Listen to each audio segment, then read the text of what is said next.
Now, the GLS 450 and the GLS model range in general is Mercedes' SUV interpretation of the S-Class sedan, which of course is their flagship model for the sedans, this being the flagship model for the SUVs.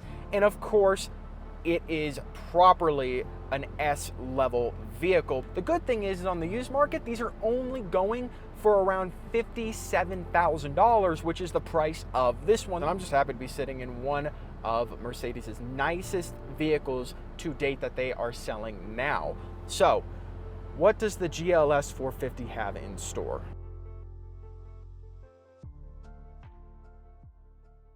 Now, the exterior of the GLS, being the flagship SUV model that Mercedes offers, of course, it's going to have a large and commanding look to it. It's the largest of all the Mercedes SUVs with this massive grille up front. This could be illuminated if you wanted it to, but since this one has all the driving tech in it, now that is a radar sensor for the cruise control for Distronic Plus. Multi-beam LED headlights up front, some fake vents down here for, I guess, a more luxurious look, and this long hood that contains that 3-liter V6. 20-inch rims as standard on the GLS. If you do get the AMG line of this car, they're going to be 21s. But this one does have an upgrade on the exterior, and it's going to be these illuminated side steps that are almost useless because this car isn't very tall to begin with, but they are illuminated just in case you need help getting into this SUV. Roof rails here just in case you need to go on any kind of trip or anything like that to store your luggage, because if the inside isn't large enough for you, you can always use those up there just in case. Now, of course, Mercedes is going to make sure that a GLS has enough power to get you going no matter what. So what's under the hood of the base GLS? It's going to be a 362 horsepower, 369 pound-foot of torque, 3-liter V6 mated to a 9-speed automatic transmission. And this one has EQ boost, which means it can get 18 extra horsepower from that mild hybrid system and 184 extra pound-feet of torque. And of course, those original numbers I got you were not combined. Those EQ boost numbers right there are on top of the power that this internal combustion engine already makes alone. Speaking of that transmission, it's decently smooth. I like the ZF 8-speed a lot more because the 9-speed at high speeds can be a little sluggish compared to the 8-speed, but still a good transmission from Mercedes, and they've been using that exclusively for a very long time now. Now, even though this is only powered by the V6 that only makes 362 horsepower, that doesn't mean this thing is slow or that it's boring to drive. It still has plenty of pep when you push down the gas pedal, and it makes more power than the base engine that you'd get in the X7, which only makes 335 horsepower. So Mercedes is beating out that B58, though both have a mild hybrid system that help with acceleration and everything like that. What is nice about the GLS 450 is that as standard, it has an air suspension system and an air suspension dampening system that protects you from feeling the bumps in the road or anything like that. There's a front camera on the front of this car that will read the road in front of you and detect any bumps and adjust the air suspension stiffness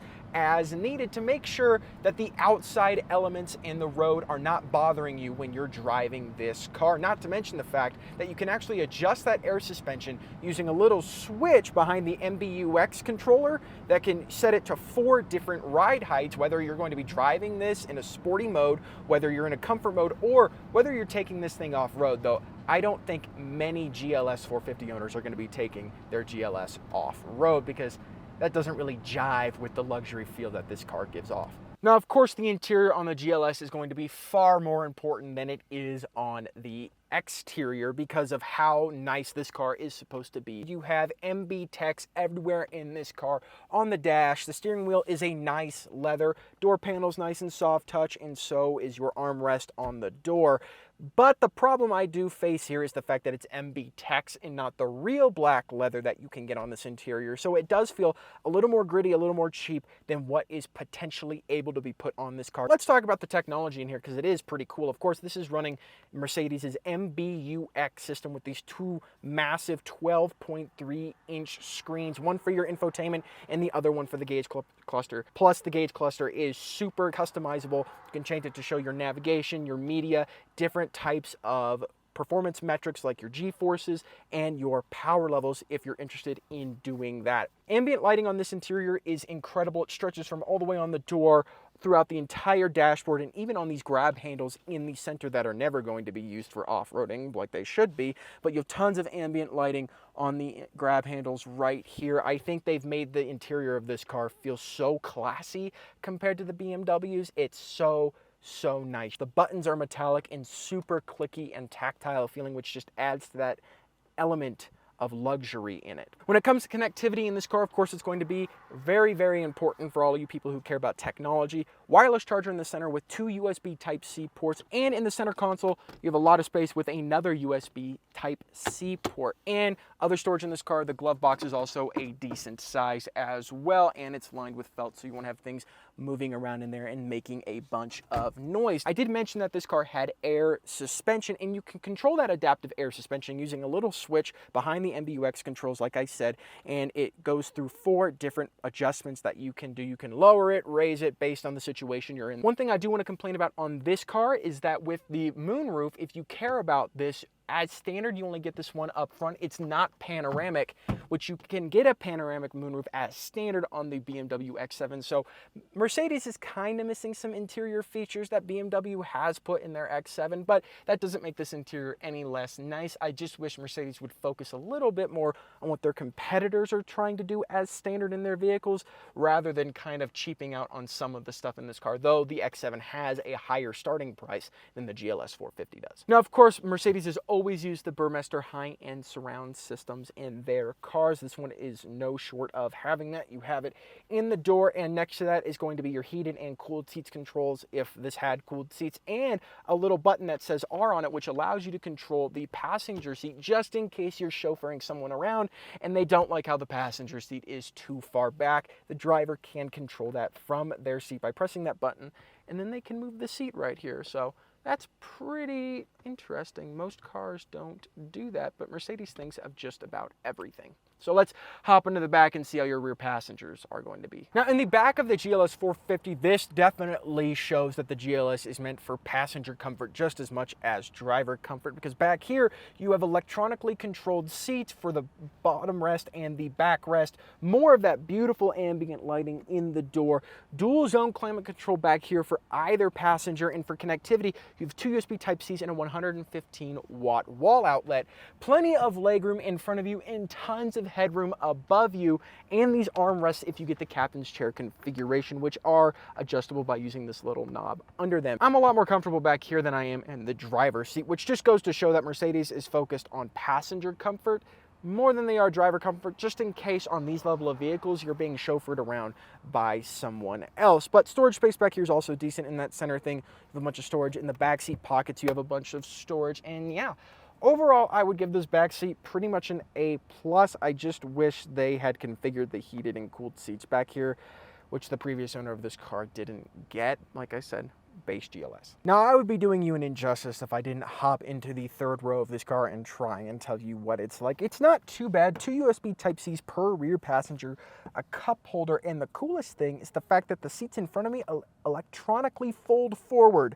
That way, the people back here don't have to ask someone else to do it for them. So if you're using this as a child carrier, they don't have to have the mom or the dad come around and lift the front seat forward to get them out. Though there are manual releases on the back just in case that system fails, which I'm assuming at some point, with it being a German luxury car, it will fail. So just in case you want to do that, you can use the manual hand rope to pull it. The seats back here, though, not as comfortable as this second row, but overall, I think it has just as much comfort features and everything. You can't electronically move them, but it's a third row seat. What do you expect in a car that has 3 rows? Now, like I said, cargo space with the GLS 450 is going to be important, so let's open it up and take a look at what you're getting. Behind this third row right here, you're going to get 17.4 cubic feet of cargo space, which isn't a lot, but don't fret. Of course, you can fold these seats down and then get 42.7 cubic feet of cargo space behind those captain chairs in the second row. And if you really need to carry something big, behind the first row, you get 84.7 cubic feet of cargo space, and that's not all you get. Mercedes has plenty of tie-down points back here. electronically folding third row and second row seats, so you don't have to do it yourself by walking around the car and everything like that. Plenty of space tie down points and tons of connectivity ranging throughout the entire back of the car. And of course, this is going to be power closing, because why wouldn't it when you're spending a new $82,000 on this SUV? And that brings us to the end of our journey with the GLS 450. Do I wish it was the GLS 600 that could bounce itself up and down to get out of sticky situations like if you were in sand? Yes, but there's nothing wrong with the base level version of Mercedes's flagship SUV, and it has impressed me more than I thought it would have, because I'm just not the biggest Mercedes fan out there, but it's not too bad. And for $57,000, you can own this one if you really want to be riding around in style and luxury, made by Mercedes Benz. If you guys like the video, make sure to hit that like button down below. And if you want to see more from us, make sure you subscribe, and I'll see you all in the next video.